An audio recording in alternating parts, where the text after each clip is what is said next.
I'm joined by Adam Taggart once again. Adam, how are you doing? I'm doing great, Mike. How are you? Doing great. It's a real nice day here in Puerto Rico. Well, we've got some pretty big developments on the international front. We're going to start here with an article from Mike, better known as Mish, titled "A Brick House in an International Dollar Default by the United States." Mish is basically talking about how the recent actions by the US and its key allies have really provided a massive incentive for a lot of the other major countries around the world to accelerate their plans to de-dollarize. I know this is something you and I have talked a little bit about this, but we're now seeing a tremendous acceleration in non-dollar denominated trade begin to be considered by a lot of these BRIC countries. You know, BRIC stands for Brazil, Russia, India, China. So, Mike, what do you think about this? Because this is something that you have been warning about for a long time. Yeah, all part of the death of the global dollar standard presentation that I've been giving since 2009.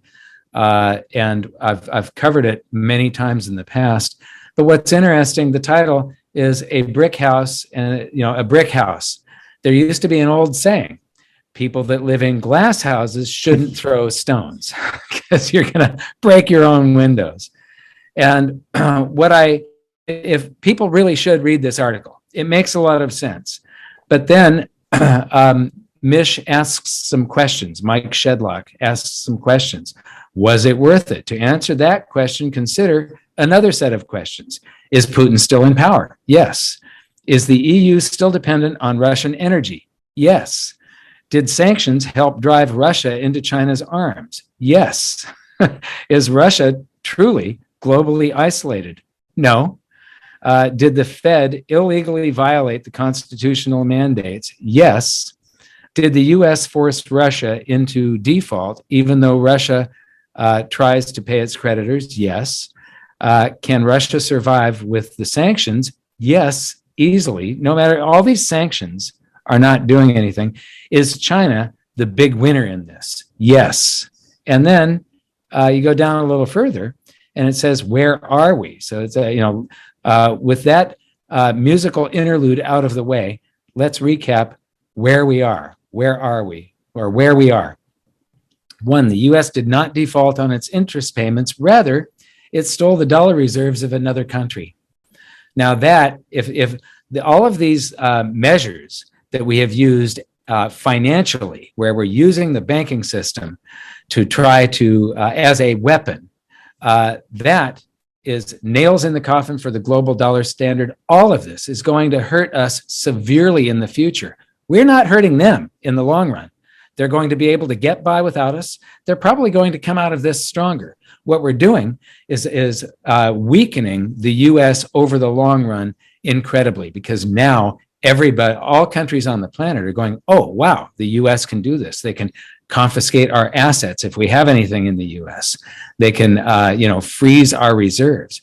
So number two, the EU froze Putin's and some Russian oligarchs' euro-denominated assets, a far less stringent, yet still more severe measure, or still a severe measure, I mean. So the EU has joined us, casting doubts on having international assets and all of these fiat currencies. Three, points number 1 and 2 undermine the faith in fiat currency reserves. True. So what's left? Gold. 4, a Russia bond default coming up and what it means. That links to an article probably of his. 5, Russia can easily survive, perhaps even thrive, isolated from the West, but it's going to be doing business with everybody else but us. What did it do to say that we're no longer going to buy Russian oil? Well, it increases prices of gasoline here a little bit, but we're only 1.3% of our oil comes from Russia. So it doesn't do anything as far as, the president blaming rising gasoline prices on Russia. That's a bunch of baloney. Has nothing to do with the reason gasoline prices are rising, except maybe 1.3% of the rise. 6, U.S. sanctions policy drives China into Russia's loving arms, and it's all true. In the long run, everything that we have done will only hurt us. and it will strengthen the other side of the death of the global dollar standard dynamic. So the other side being Russia, China, the BRICS countries that you just talked about. Well, and just to really underscore that point, Mike, there is some pretty mind-blowing news that was just announced today, which is, one of the reasons for the U.S. dollar's strong hegemony as the world's reserve currency is it's what's called the petrodollar, which is if you want to buy oil from Saudi Arabia, you got to do it with dollars. Well, Saudi Arabia has been so concerned by some of the steps that the U.S. Has taken recently that Mish outlined there in his article that I'm going to read a title here from this article from a few hours ago from the Wall Street Journal. Saudi Arabia considers accepting yuan instead of dollars for Chinese oil sales. I mean, this could be, folks, one of those events where you look back, 40 years down the road and remember where you were the week that the petrodollar died. Who knows what's going to happen from here, but this is a incredibly important step if indeed Saudi Arabia starts accepting other major world fiat currencies for oil. Yes, it is. And, I think it was about 5 years ago, it may be more or less, but we were talking a lot about the ability. There's a futures exchange in China, the Shanghai Exchange.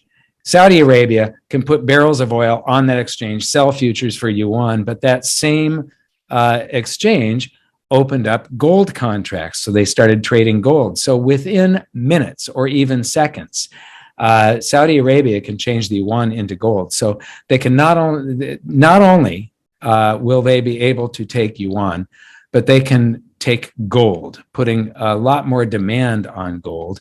And if you look at the amount of gold that Russia and China have accumulated in the past decade, it's quite a bit. And so that dynamic leads me into a tweet that I put out. Fiat currencies are basically the most bought and sold commodity in the world, because whenever you buy something, you're selling your fiat currency. Whenever you sell something, you're buying fiat currency. So it is one half of every transaction. And whether it's the yuan or the dollar or the ruble, it's one half of every transaction that takes place on this planet, with the exception of maybe 0.0000001%, something like that.